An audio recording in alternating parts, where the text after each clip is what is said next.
Assalamualaikum warahmatullahi wabarakatuh.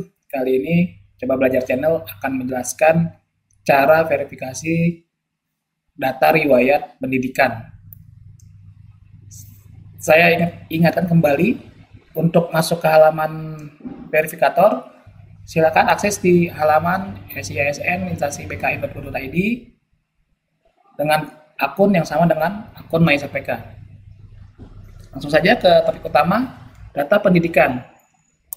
Saya cari dulu datanya, data pegawai, kebetulan data saya sendiri, cari usulan, nanti di bawah muncul. Nah, saya akan cari data pendidikan.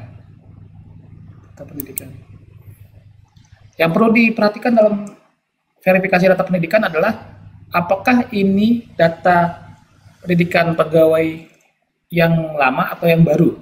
Itu misalnya saya adalah pegawai yang saya verifikasi ini adalah lulusan D3 gitu, tidak ada pendidikan lanjutan, belum punya S1 misalnya. Dia mengusulkan datanya D3-nya gitu.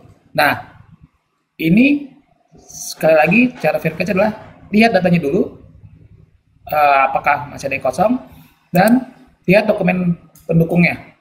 Apakah ada dokumen-dokumen yang belum diupload atau salah upload. Saya klik ijazah, benar atau tidak namanya, ini benar. Terus transkrip nilainya juga apakah transkrip nilai atau ijazah juga yang diupload. Nah, ini samakan. Ini bisa di save atau bisa dilihat saja, bisa diperbesar. Silakan bagaimana teknik teman-teman verifikator. Nah, nanti untuk yang pendidikannya istilahnya menambah tinggi, bisa dari D3 menjadi S1, harus ada dokumen SK penyatuan gelar. Nah, atau bisa dengan cap kenaikan pangkat yang sudah mengakomodir ijazah yang terbaru gitu. Misalnya saya kenaikan pangkat langsung dengan S1 misalnya, itu bisa dicantumkan di sini, berarti menandakan bahwa naiknya dari kenaikan pangkat. Kembali lagi ke edit data. Nah, ini kita cek tingkat pendidikannya ini prodi. Pendidikan ini prodi, tanggal lulus, tanggal tahun lulus, nomor ijazah, nama sekolah. Ini harus sama dengan yang di ijazah gelar belakang. Nah, ini pendidikan pertama. Jika pendidikan yang diajukan oleh pegawai tersebut adalah pendidikan saat jadi CPNS. Nah, kebetulan pegawai ini adalah CPNS-nya D3. Misalnya CPNS SMA, dia mau masuk ke SMA, maka centang. Namun jika pendidikannya CPNS-nya D3, tahun ini punya S1 dan sudah diakui, berarti ini jangan dicentang. Dan datanya adalah S1 misalnya.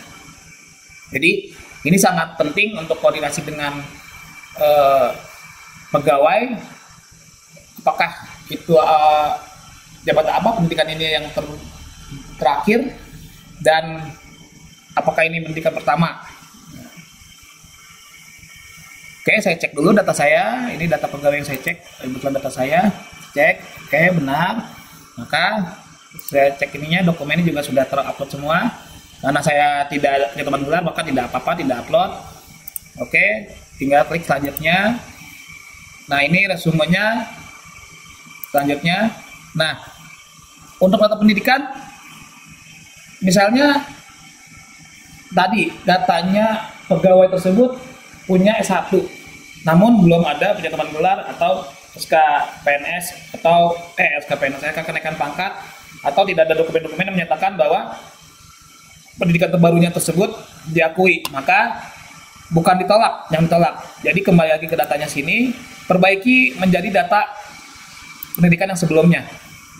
Taruh seumpama saya ini mengisi S1, ternyata S1-nya itu belum dapat izin atau segala macam, belum sah secara hukumnya di kepegawaian, maka diubah menjadi pendidikan sebelumnya, baik D3 maupun SMA. Jadi diubah lagi nih, gitu. Diubah lagi, misalnya SMA, SLTA.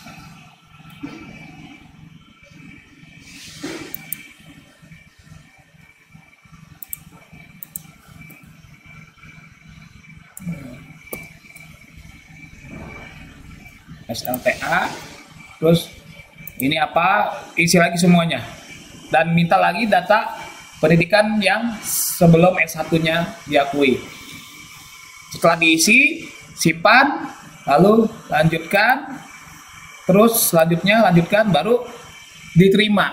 Jadi data ketika menemui data yang tidak diakui atau tidak sah, kembalikan ke data sebelumnya dulu, baru pilih rekomendasi diterima gitu.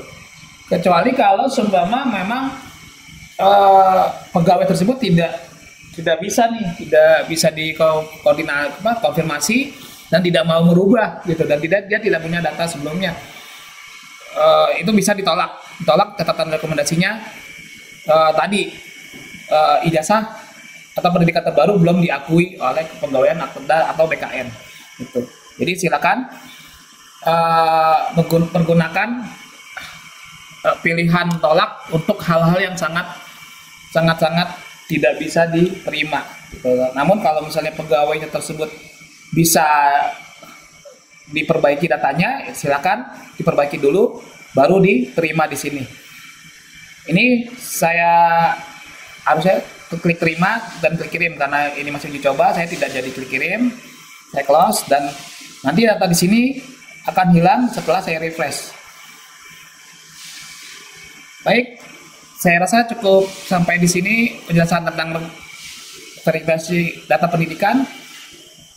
Jika ada pertanyaan, silakan layangkan di kolom komentar atau bisa menghubungi saya secara langsung.